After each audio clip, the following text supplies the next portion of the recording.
Huang पहाड़ की चोटी पर बसे उस घर तक पहुंचना आसान नहीं था। पूरी पहाड़ी पर मुश्किल से कुछ ही घर थे और लिनशू का घर सबसे ऊपर, सबसे अलग, सबसे शांत था। स्पोर्ट्स कार पहाड़ की घुमावदार सड़क पर गरजती हुई चढ़ती रही।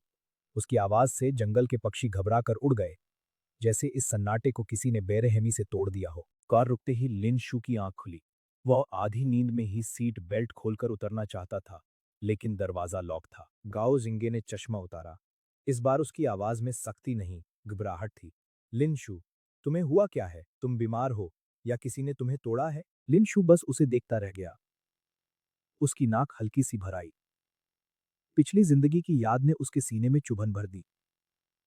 वह सोच भी नहीं सकता था कि उसकी मौत के बाद गांव जिंगे कितनी टूट गई होगी। उसने धीरे से कहा, मैं अब कभी लिन कंपनी वापस नहीं जाऊंगा। मेरे सारे निजी शेयर बेच दो और कैश का आधा हिस्सा तुम रख लेना। गांव जिंगे के चेहरे का रंग उड़ गया। यह किसी बिजनेस प्लान जैसा नहीं लग रहा था। यह किसी वसीयत जैसा लग रहा था। मुझे शेयर नहीं चाहिए, मुझे बस यह जानना है कि तुम्हें हुआ क्या है। उसकी आवाज अब कांप रही थी, लेकिन लिनशू सच नहीं बता सकता था। वह बस इतना बोला, मैं थक गया हूं, मुझे थोड़ा आराम चाहिए। कितने समय के लिए? उसने तुरंत पूछा।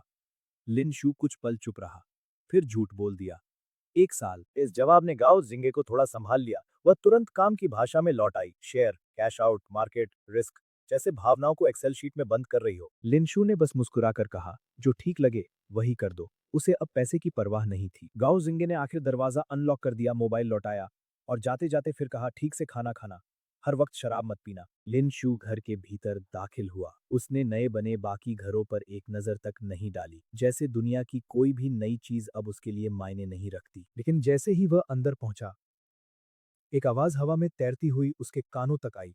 वह आवाज किन यूची की थी। नंगे पांव वह अंदर बढ़ा और देखा बियान शिंगलान सोफे पर बैठा था, जबकि स्क्रीन पर किन यूची की फिल्म चल रही थी। स्क्रीन पर फिल्म बिटर लाइफ चल रही थी, वही फिल्म जिसे पिछली जिंदगी में लिंशू ने अपनी ताकत से रिलीज होने ही नहीं दिया था। तब उसे लगता था कि यह फिल्म बेकार है, कि इससे किन यूची का नाम खराब होगा।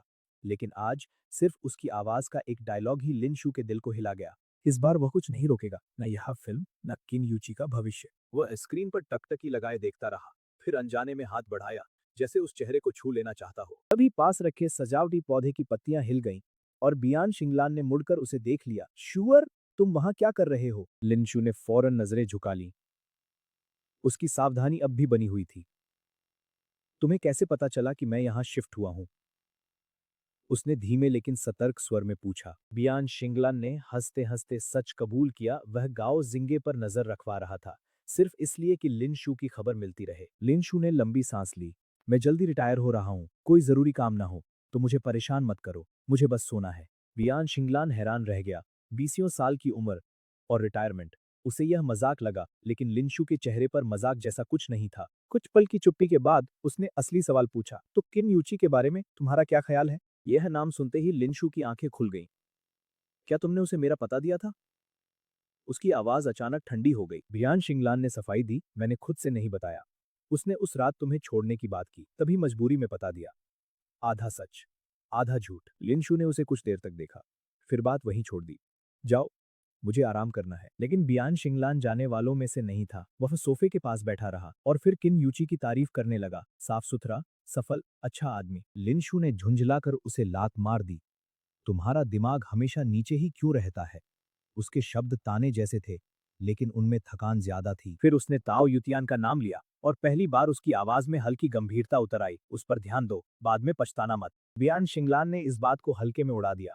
उसके लिए यह बस एक और रिश्ता था, एक और खिलौना। लिन शू ने आंखें बंद कर ली। वह जानता था, आज जो मजाक लग रहा है वही कल किसी की बर्बादी बनेगा। तभी उसका फोन बजा। लिन शू ने उसे छूना भी नहीं चाहा। बियान शिंगलान ने ही फोन उठाकर स्क्रीन देखी और अगले ही पल उसकी आवाज बदल गई। शुअर, किन यूची ने तुम्हें फ्रेंड रिक्वेस्ट भेजी है।